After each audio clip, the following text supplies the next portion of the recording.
In a quiet house lived two radically different animals, a cat named Felix and a parrot named Juliette. Felix, with his silky fur and piercing eyes, was known throughout the neighborhood as a fearsome hunter. Juliette, on the other hand, was a vibrant creature, living in her golden cage in the living room, spending her days watching television and cheerfully chatting with anyone who passed by.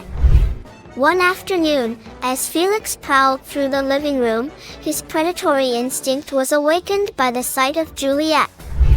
His eyes narrowed, his muscles tensed, he was ready to pounce. But unexpectedly, a soft, joyful voice interrupted his intent. "Hello, Felix," said Juliette, with disarming innocence. It was a moment of surprise for the cat. He froze. Never before had a prey greeted him like that. Startled, he took a step back, then sat down, keeping a safe distance. He stared at her. She smiled at him. She began telling stories of distant lands and exotic animals, describing lush jungles and majestic creatures she had seen on television. Felix was fascinated. He listened. Captivated. He didn't understand everything, but he felt something new, a warmth, a peace.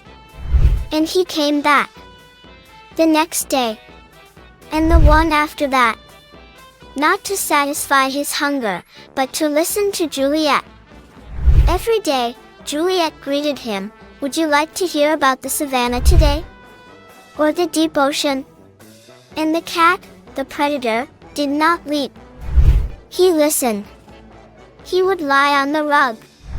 Sometimes, he closed his eyes. But within him, a quiet struggle remained.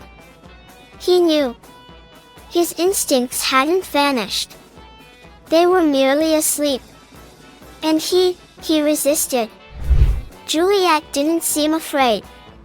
She spoke, she sang, she laughed. And Felix found himself waiting for her voice. Like a need. Like a breath of comfort against loneliness.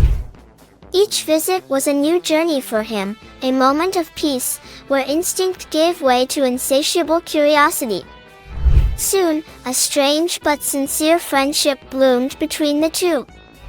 Felix realized he had found something far more precious than the hunt, the company of a friend. How many voices have you ignored? Out of fear, out of instinct. Sometimes, friendship comes from where we least expect it. And it changes everything. Even a hunter.